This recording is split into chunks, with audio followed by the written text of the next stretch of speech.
He was the first Aboriginal judge to be appointed in Manitoba and the second in the whole of Canada. He chaired the Truth and Reconciliation Commission of Canada. Would you please welcome to the stage Senator Murray Sinclair.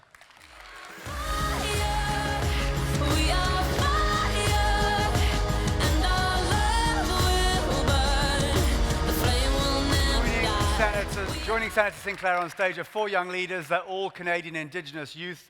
Please welcome Sarah Peters, representing Haudenosaunee, Raven Lacerte, representing Carrier First Nation and Inuit Youth, from Iqaluit, Robert Adam Akpik, and from the National Inuit Youth Council, Matali Okalik.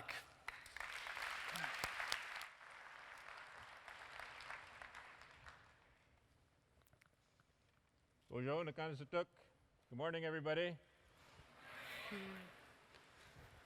I said good morning, everybody. I want to make sure you're awake.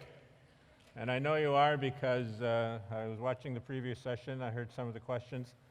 And I saw, of course, the reaction that you had to what was being said.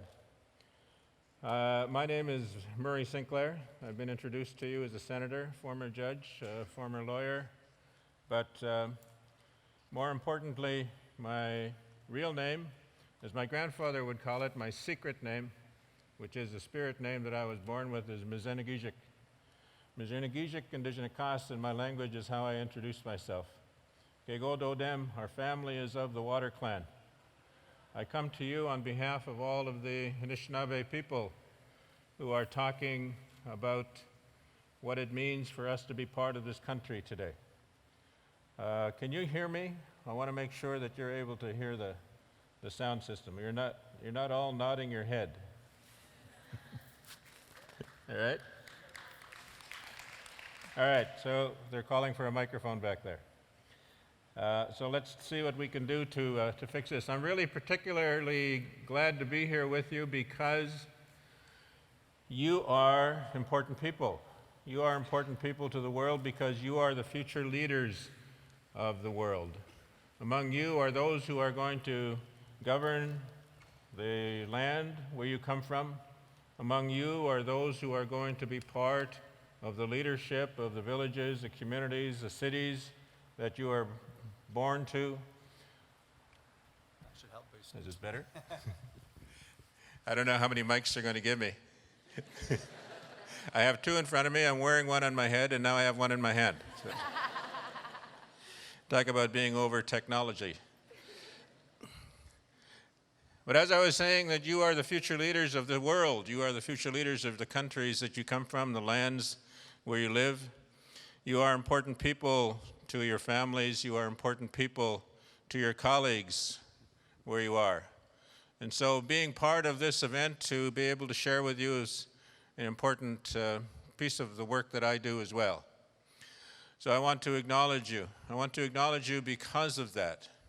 I also want to acknowledge that your presence here indicates that you want to make a difference. And wanting to make a difference is the key to the future of this world, because the way the world is going on around us always requires change, always requires improvement. So you need to make that commitment to change while you are here. You need to learn how to do that change while you are here.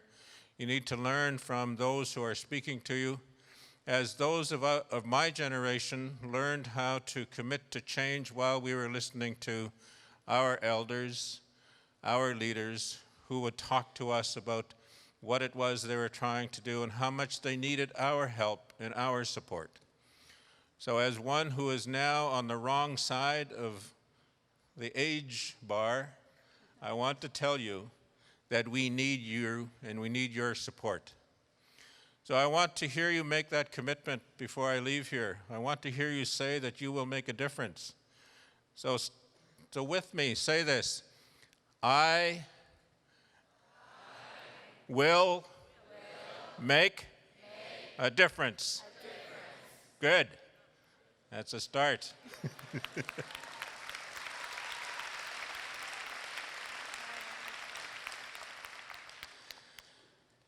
When I was A young boy growing up, I was raised by my grandparents. My grandparents took over the raising of me because my mother passed away when I was a young boy, and in keeping with the tradition of our community, it was the grandparents who took responsibility for those of us who were left. My father had gone to fight for Canada in the Second World War, but we had come from an Indigenous population of people who had been decimated by years and years of government activity, and included my father. My father and my mother had both been taken away from their family when they were little, 5 years of age, had been placed into institutions called residential schools. And in those residential schools, they had suffered terrible experiences. It was not until very recently that I learned that my father had been sexually abused by a priest while he was in residential school. And it was because of that abuse that my grandmother took him out of the school and took all of his brothers and sisters, my aunts and uncles, out of the school as well, and moved with them away from the community so that the government agent couldn't come and capture them again and put them back into school, and moved to the southern part of the country in order to make it easy to escape control of those government agents. And that was true for hundreds of people as well. In 1867, Canada was created as a nation. Next year, in 2017, Canada is going to celebrate its 150th anniversary as a nation.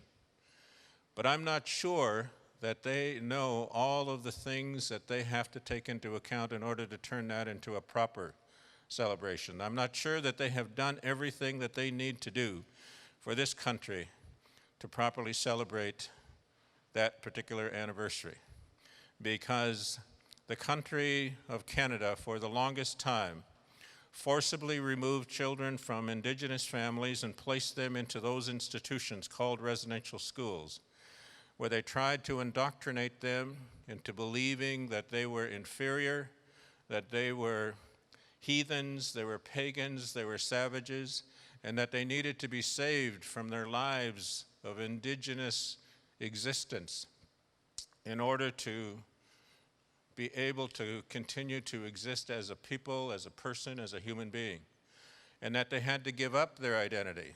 They had to try to assimilate into this country, into a country that did not want them. Assimilation is not necessarily a bad thing. I say to my children that we need to learn those tools that are necessary for us to be able to function in this world. We need to learn how to be doctors. We need to learn how to be lawyers. We need to learn how to be engineers and carpenters and do all of the things that are necessary so that our communities can continue to benefit from those skills as well. But we also need to learn how to participate in this modern world. We need to learn that technology. We need to be able to use that not just to benefit ourselves, but to share the knowledge that we learn and pass that along to other generations from other nations as well. We have some brilliant people who are functioning within our society, coming from our community. We have Indigenous people who are geniuses. We have Indigenous people who are scientists, who are inventing things, who are creating new technologies that the world is beginning to learn from. And some of that is coming from our own teachings as Indigenous people. But for the period from Confederation in 1867 until 1996, when residential schools were finally closed in this country, all of that knowledge, all of that ability, all of that sense of identity was taken away from those children who were taken into those institutions, forcibly removed by the government under threat of law, under threat of prosecution if the parents didn't give them up. 150,000 Indigenous students were placed in residential schools. Almost half of them experienced some form of abuse while in those schools, physical abuse or sexual abuse. And that means that they experienced trauma, serious trauma, while in those schools. And that trauma had an impact on their ability to function as human beings. It had an impact on their ability to function as parents, to be able to show their love and take care of their children. and be able to pass on to their children a sense of who they are. Every society and every student, such as you, has a responsibility to learn the answers to 4 questions. And those questions are, where do I come from? And that's not me, but where do we come from? Where do we as a people come from? What is our history as a people? What is our creation story? Everybody has a creation story. The Algonquin people, the Ojibwe people, where I am a member, we have a creation story that is different from the story that's in the Bible. And it was the story in the Bible that was forced upon the children in those schools. But we have a creation story, and that creation story talks about the relationship we have with our Creator, talks about the relationship we have with this creation which He created, talks about our responsibility for this creation, and it talks about our responsibility as we grow as people, as human beings, but as a people as well, as we evolve as a nation. So that story of creation is about story of coexistence with all of the things of creation. So that question, where do I come from, is an important question. And you learned some of the answers to that question, where you come from as well. The second question is, where am I going? And that's not just a question about what am I going to do next week, or what's going to happen next year, or where am I going to be when I grow up. It's also a question which asks, what happens when I die? What happens to me when I die? It's a question of faith. It's a question of belief. It's a question which balances the original creation question. So it shows the circle of life. It shows the connection between our creation, our existence, and our passing back into the spirit world. It completes our understanding of all of this. And you need to know the answer to that question. And the third question is, why am I here? What is my purpose in life?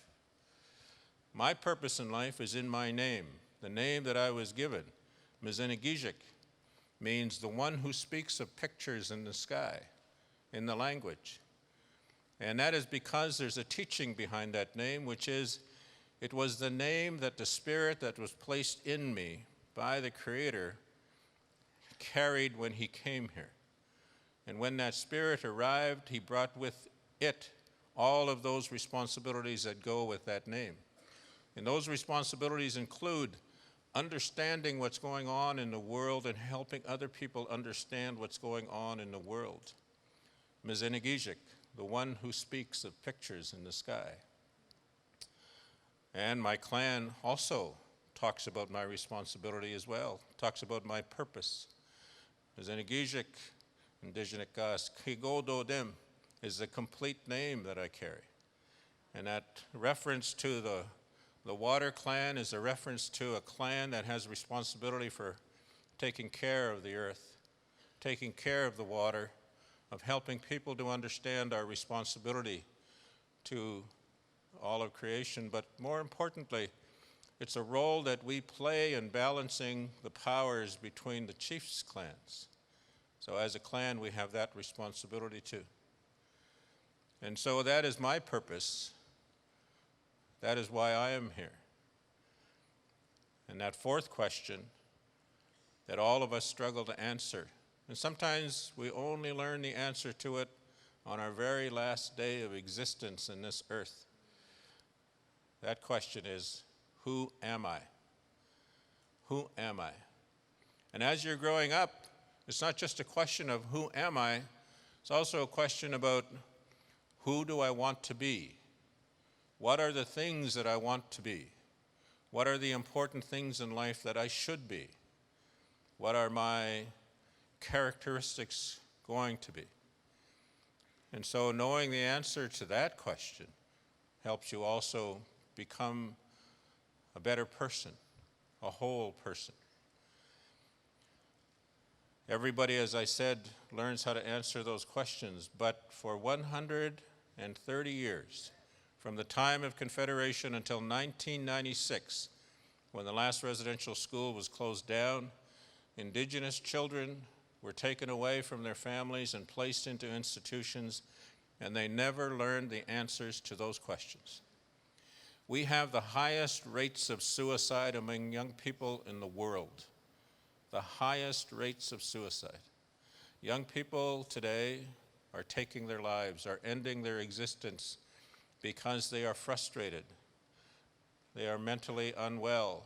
They are mentally ill in some cases, but more importantly, they are lost. They cannot find themselves. They cannot feel a sense of future and responsibility. And because of that, they give up on life. They have lost their faith. And because of that, they want to end it. And when one wants to end it, their friends often want to be with him or with her, and they go with them. We have communities that see suicide epidemics where dozens of children will attempt suicide when one has successfully completed it. And so our communities are in chaos. Our communities are troubled because of what went on in those schools, but also because of how society has treated us for so many years in this country. Because it wasn't just those residential schools that taught those children that they were inferior, that they had no culture to speak of, that they were not relevant when it came to talking about the history of this country, that they were heathens, pagans, and savages. But that message was also taught in the public schools of this country. And the implication of that is that the non-Indigenous children in Canada were taught to believe the same thing, that Indigenous people were inferior, that they were pagans, they were savages. And when our leaders today are talking with each other and trying to solve the big problems that we have, the poor housing, the poor medical care, the poor facilities that we have in our schools and in our communities, our tremendous health problems, and the difficult situation involving young people and their suicide rates, the high rates of apprehension of children being placed into government care, high incarceration rates. One side is talking from that experience as the victims of it, and one side is talking from that experience as the perpetrators of it. And that conversation is not a conversation of equals. It's a conversation of people who are not able to talk properly to each other because one side believes in the myth of the inferiority of Indigenous people and in the myth of the superiority of people of European ancestry who came here to settle this country. And so long as those mythologies exist and influence the way that we do our business in this country, those conversations are going to be difficult. But the key is our young people today. Our young people today need to be educated and are being educated, are going to be educated to learn about this history now. They will know that, in fact, at the time of Confederation, Indigenous people around Canada, North America, were self-governing. They took care of their own affairs. They could take care of their families, as in my case. Normally, what would happen today is if my mother died today and I was a little boy, child welfare authorities would take me away and place me in a foster home. But instead, I was lucky enough to be placed with my grandmother and my grandfather, who took care of me. But it's interesting because my grandmother was in her 60s, my grandfather was over 70 when we went to live with them. But they wouldn't qualify as foster parents.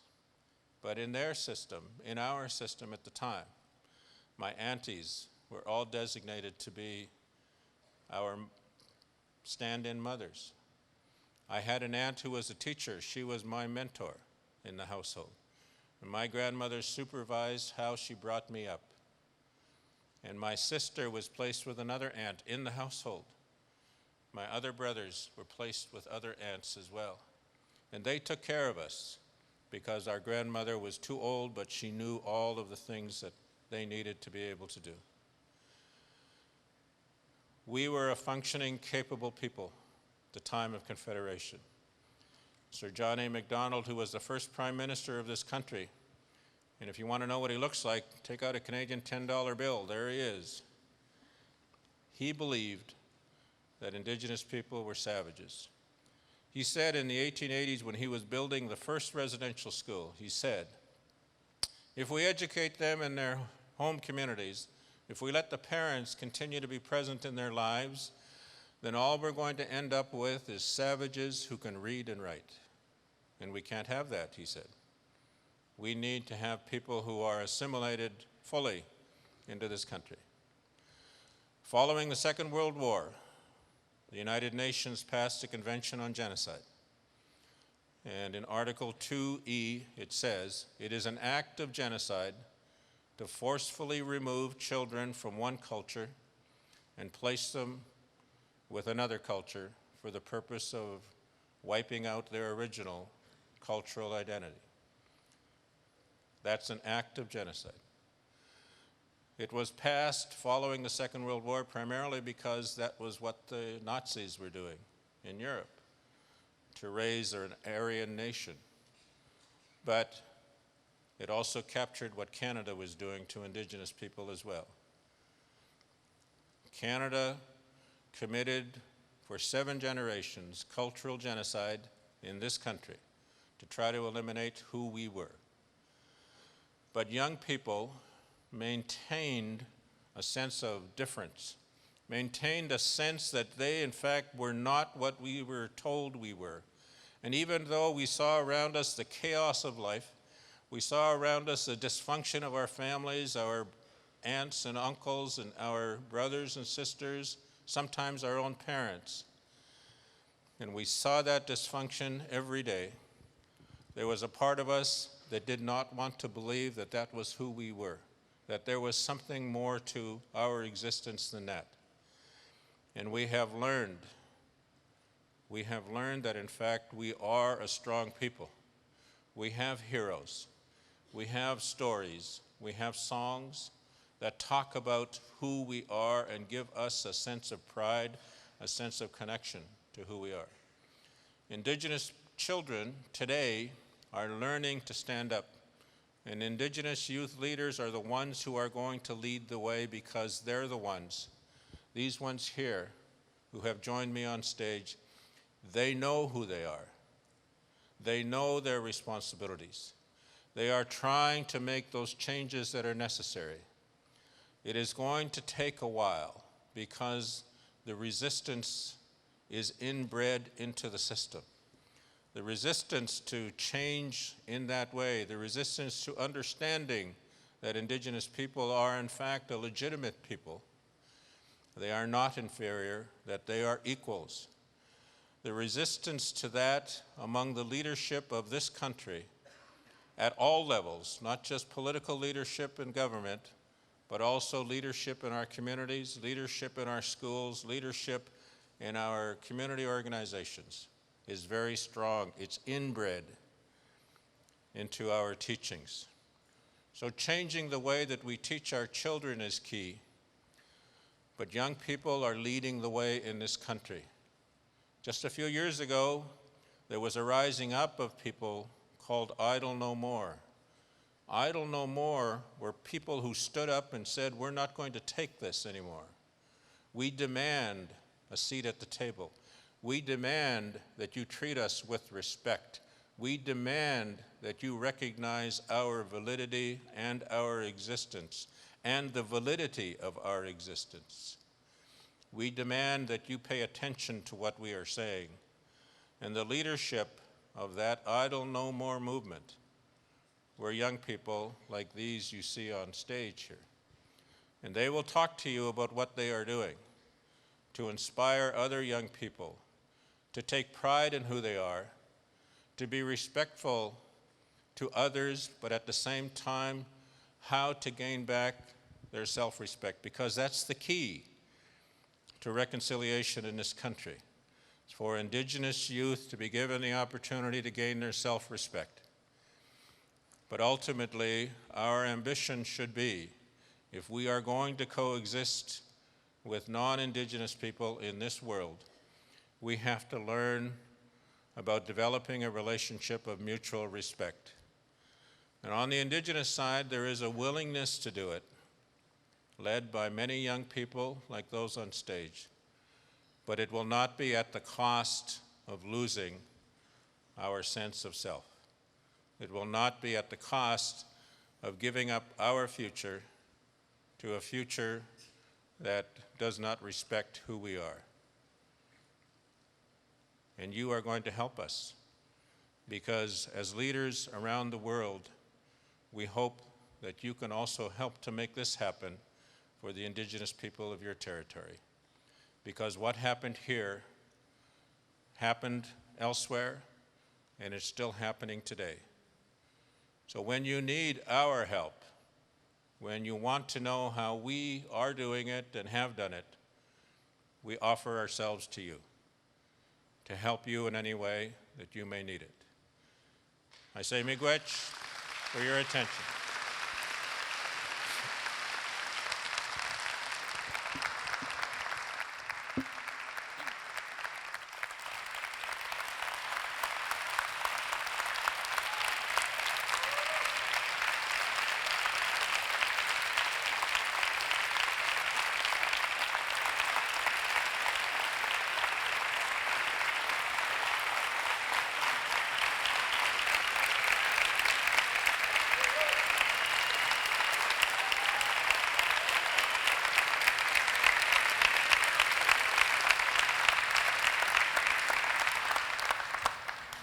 Do you guys know how you do it?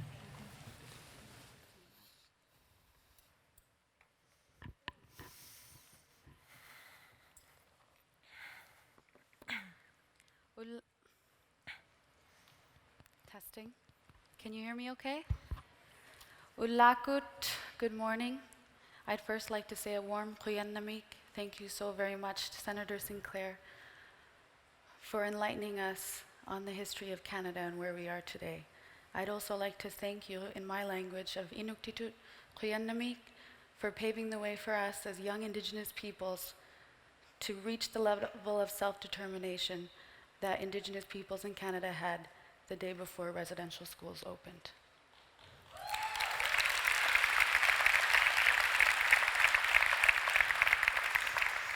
Matali anirak ukaliuyunga, pannoktumut siyauyunga, kisiani mana ikalumutauyunga, nunavunni. My name is Matali Anirak Ukaluk. I'm originally from Pannoktuk, Nunavut. I'm currently living and working in Iqaluit, and I'm so honored to be here amongst youth leaders like you today from all over the world. I am also very honored to serve as the president of the National Inuit Youth Council, representing Inuit youth across Inuit Nunangat, our homeland, here within Canada. As many of you are aware, Indigenous peoples in Canada are made up of three beautiful and diverse groups: First Nations, Métis, and Inuit. Many of you are probably aware of the term Eskimo, of which we were formerly recognized as. But we are Inuit, and in Inuktitut, that simply means people. I recognize as I stand here today that we are all equal beings and make up a global community. As the Senator had indicated, there are a number of questions of which we have to recognize as we step forward in our lives each and every day. So I'd like to share with you who we are as a people. There are approximately 60,000 Inuit here in Canada in a community of 160,000 Inuit around the globe. We contribute greatly to this country and have done so well before Canada was created. Inuit youth make up the majority of our population, and since I've been elected, they continue to inspire me each and every day with their strength, resilience, vested interest in preserving and promoting our language, culture, and practices, and seeing that suicide is eradicated. I recognize the history before the creation of Canada, whereby Inuit were at the epitome of self-determination, exercising our way of life that is at the core of our being. One thing that I'm constantly asked when I'm advocating on behalf of our population is, what does reconciliation mean to you? What does that actually look like? And like you, being allies with us, how can I be a part of that process? To me, first, reconciliation means eliminating the social and economic inequities that we face here in Canada.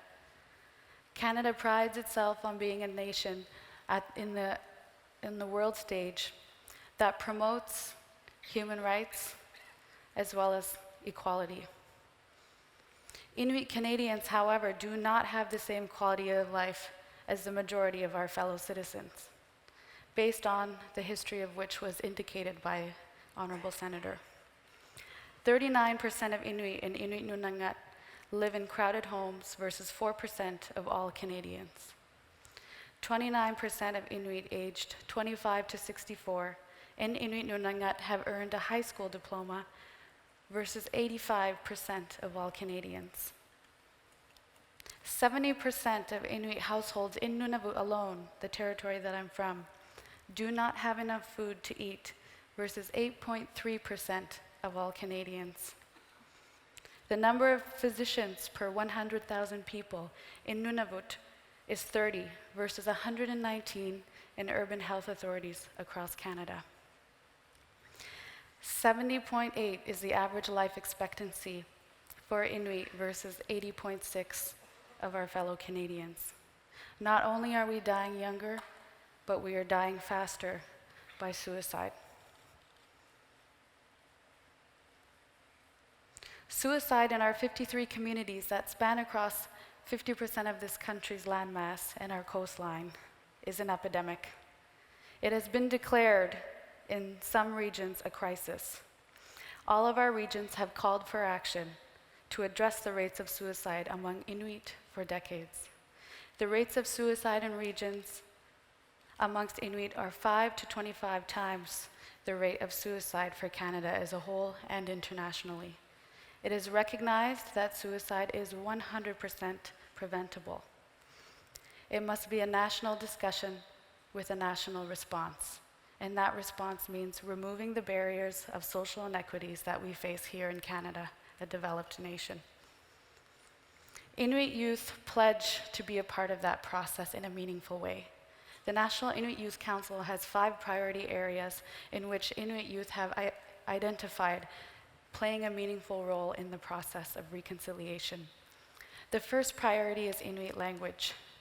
As an Indigenous population in Canada, we're very pleased that we have the highest retention of our language compared to other nations who are working very hard to preserve and promote their own. Inuit youth are committed to strengthening their relationship with their language, and I see a day where all Inuit speak Inuktitut in their homes as they're raising their children, in their schools as they're becoming educated in all the ways in which the Senator indicated we must, as well as in our day-to-day lives as we make decisions that implicate our futures. The second is Inuit culture and practices. The Senator indicated there are a number of ways in which assimilation policies that were strategically implemented to take the Indigenous out of us were somewhat successful.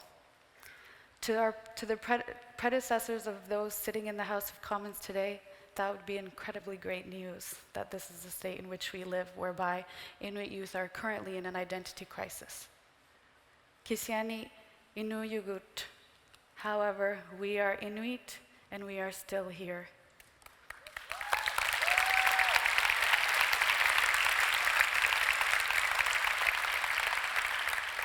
Inuit youth are committed to strengthening the relationship that we have with our culture and our practices, and will continue to do so into the future. The third priority we have is suicide prevention. We would like to see suicide eradicated within our lifetimes. The fourth is education and empowerment.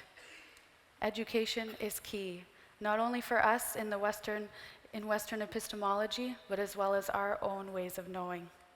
Education is also key for everybody in this world as we form a global community. The last priority is reconciliation. I had indicated that removing the barriers of social inequities that we have is a step towards reconciliation. I also look to the Truth and Reconciliation calls to action as I speak for Inuit youth. I point specifically to call to action number 66, which indicates, we call upon the federal government to establish multi-year funding for community-based youth organizations to develop programs on reconciliation and establish a national network to share information and best practices. This is achievable, and I see this as a solution to the many barriers as well as many negative statistics of which we see on a daily basis. I ask each one of you to stand with us and join us on this path of reconciliation as friends. I believe that Canada can play a leadership role on the world stage about reconciliation and ensuring that the Inuit to Crown relationship that we have in this continuing colonial situation can be improved. I'll leave you with that. Qiyanamik, matnat loavi, qiyaneni, qanakutit. Thank you. Merci.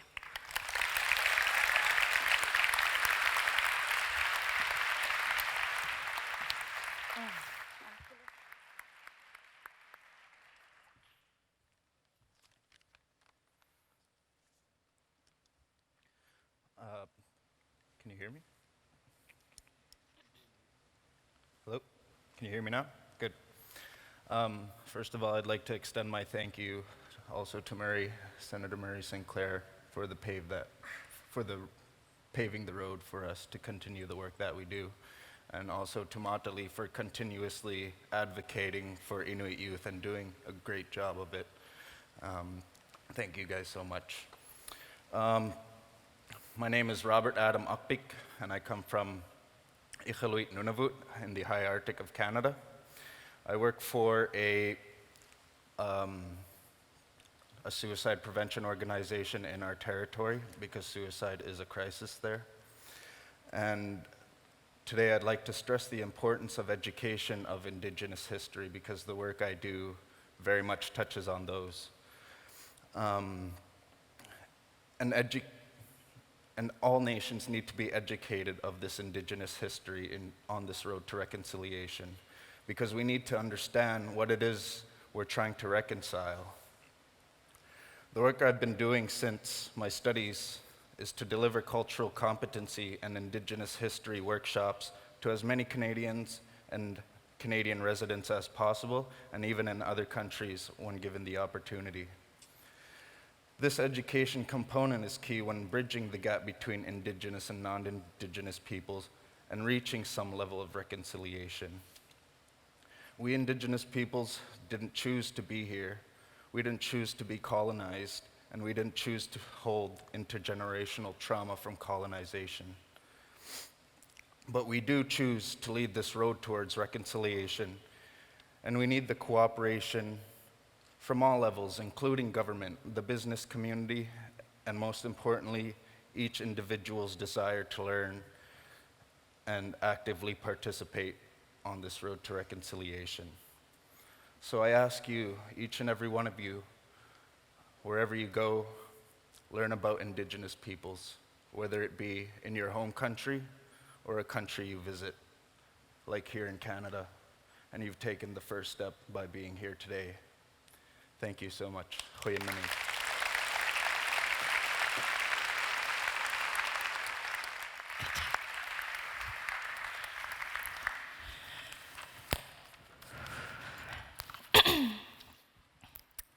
Hadi, Raven Lacert Sadni, Loretta Madam Slew, Paul Lacert Spa, Saigana Lachshibu Injan Yinkak Dene Keo, Tibe Snachalia Injan Algonquin Keo. I'm speaking in my traditional carrier language. I'm so grateful that I can share my language with all of you today. I would like to acknowledge all of you for being here today and to thank One Young World for inviting me to be here.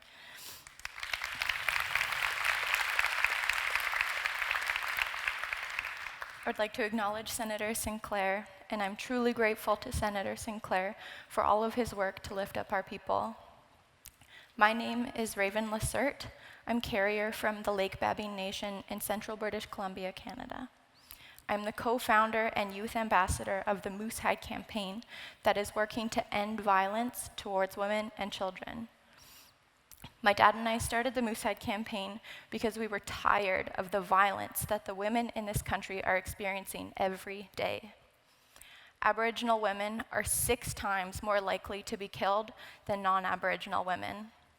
There are close to 4,000 cases of Aboriginal women who have gone missing or been murdered in Canada between 1980 and 2012. As Senator Sinclair spoke earlier about residential schools, I've also been affected by the residential school experience. My mom attended the residential school when she was 5 years old. Those schools and colonization has made it very difficult for Indigenous people to thrive in today's society. I would like to acknowledge my mom and her experience and my ancestors' experience in those residential schools and thank her for her support and strength and love. We started the Moosehide campaign to lift up our communities and give men and women the space to heal together in a positive way and driven from a place of love and respect. We started the campaign in 2011, and my sisters and I cut up the first 25,000 Moosehide squares to hand out to our friends and family. And since then, we have distributed over 300,000 squares to men that are ready and willing to take a stand against violence towards women and children in this country.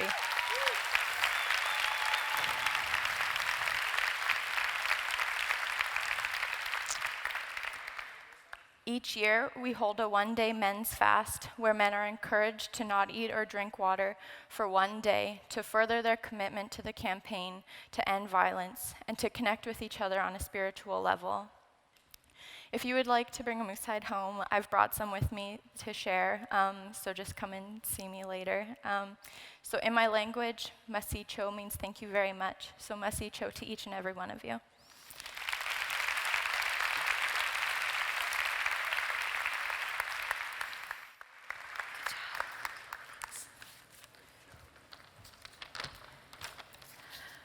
I'd first like to thank Senator Sinclair for your truthful and inspiring words.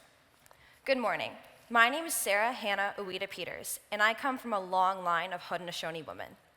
We just heard all the incredible work my fellow delegates have been implementing to better the future for Indigenous peoples of this land. But there is more to be done. Today, we are all wearing orange in honor of the residential school experience. Phyllis Webstat attended a residential school at a young age.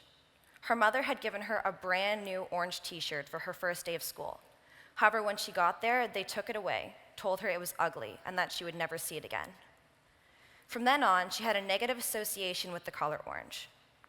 When Phyllis told this story to Senator Sinclair, he told her to use the color to uplift residential school survivors and reclaim that orange t-shirt.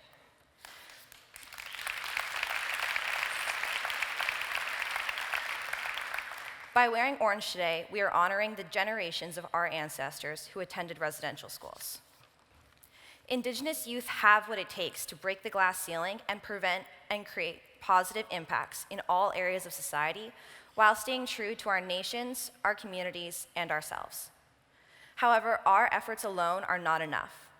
We are calling on each and every one of you here today to lend your voices and take action. If you are ready to stand against the violence towards Indigenous women and children and increase the willingness and desire to learn about Indigenous history, then I'm asking you all to please stand up.